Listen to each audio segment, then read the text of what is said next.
Veni Creator Spiritus, mentes tuorum visita, implesso perna gratia.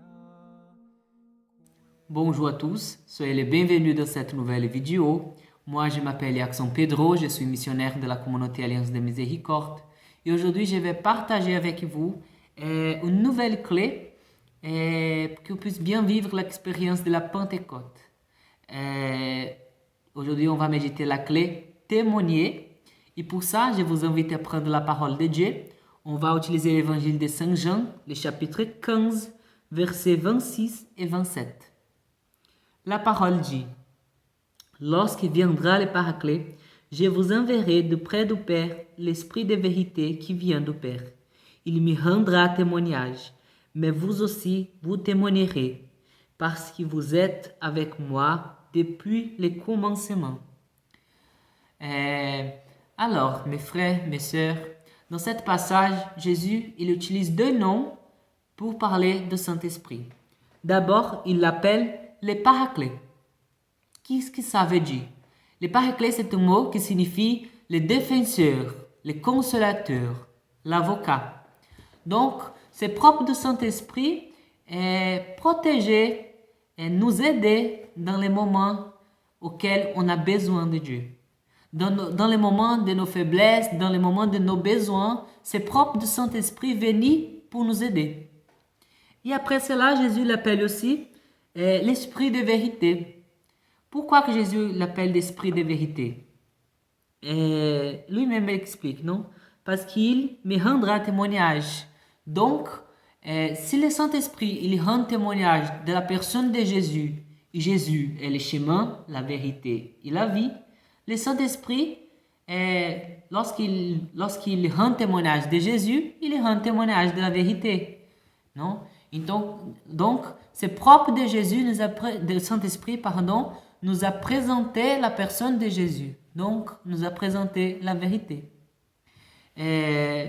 Alors, nous pouvons remarquer deux actions de Saint-Esprit par rapport aux témoigner. Les premières, le Saint-Esprit témoigne les pères et les fils à nous.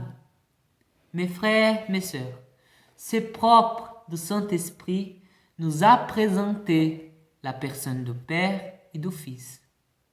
Le Saint-Esprit, il nous annonce la présence, la puissance de Jésus et de Dieu Père.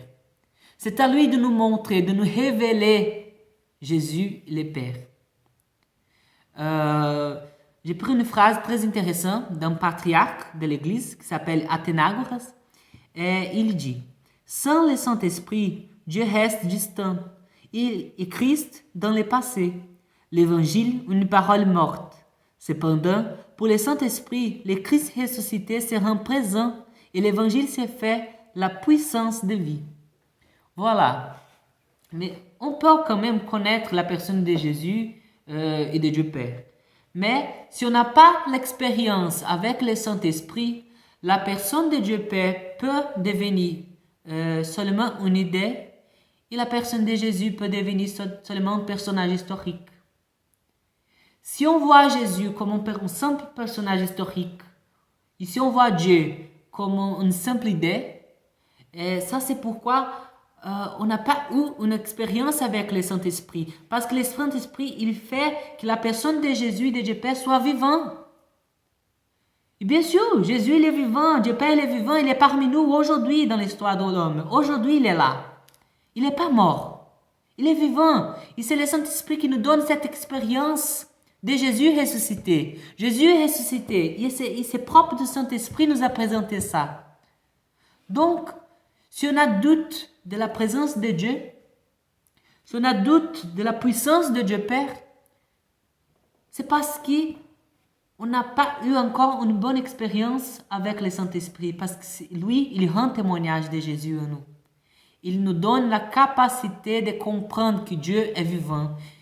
Il nous donne l'expérience d'un Dieu vivant.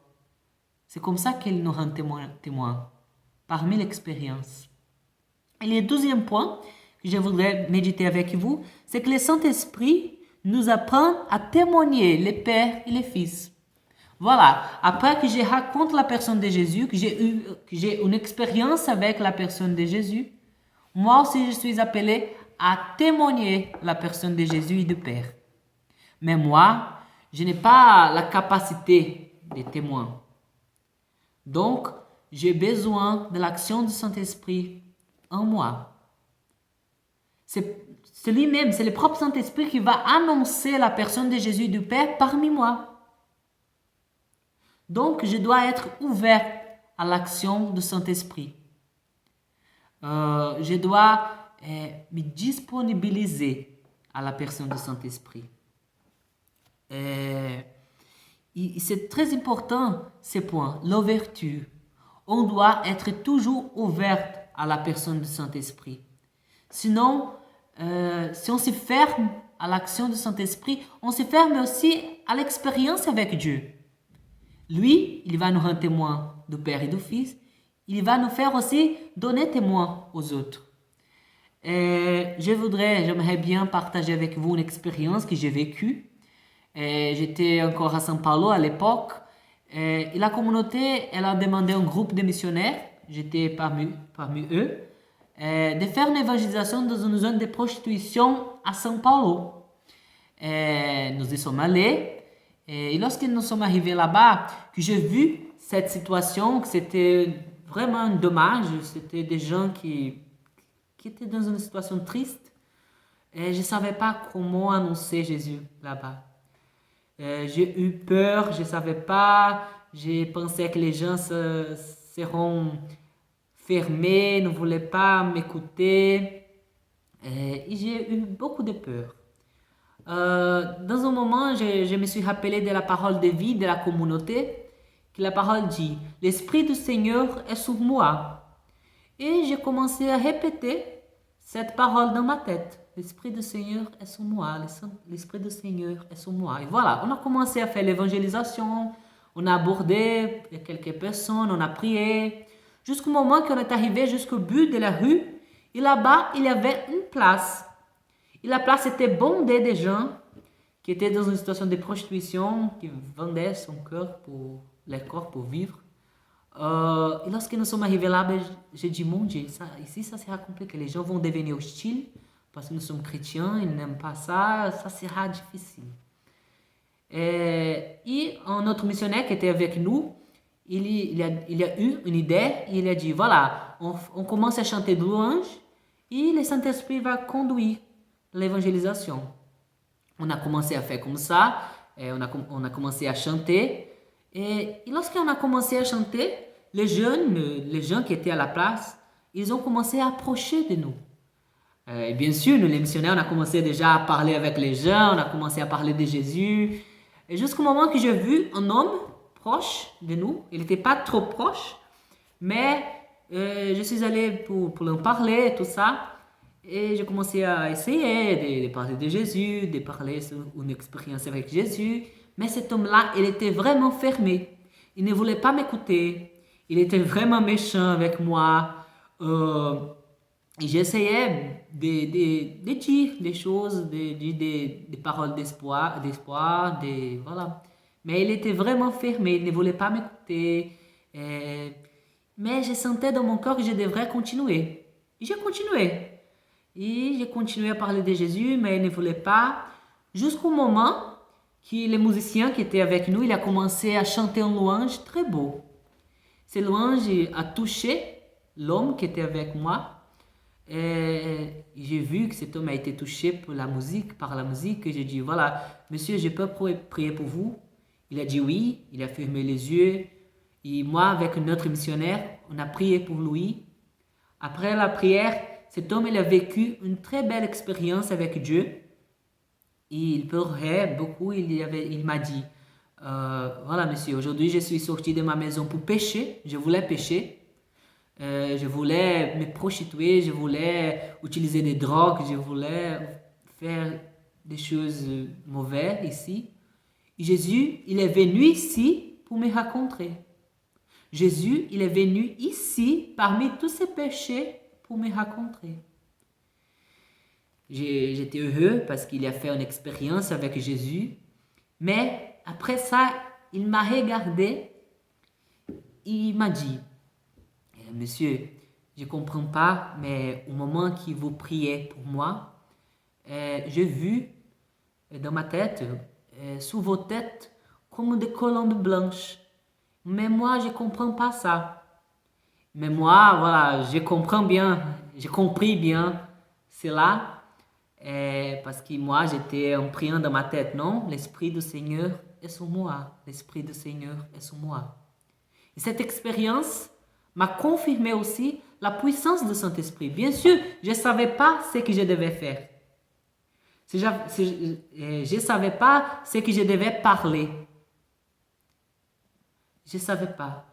Mais c'était le Saint-Esprit qui est venu, et lui-même qui a parlé les gens qui étaient à la place. Moi, j'ai dit oui. Et lui, il a fait tout cela. Donc, la puissance vient du Saint-Esprit. Bien sûr, nous sommes faibles, nous ne savons pas faire les choses, mais le Saint-Esprit, il sait. Il fait les choses quand on donne l'ouverture à lui. Et c'est ça que je voudrais aujourd'hui vous inviter. Est-ce que vous êtes ouverte à l'action du Saint-Esprit? Je vous invite à réfléchir ça. Est-ce que moi, je suis ouverte à l'action du Saint-Esprit? Je laisse que le Saint-Esprit rende témoignage de Jésus à moi? Je laisse que le Saint-Esprit rende témoignage du Père à moi?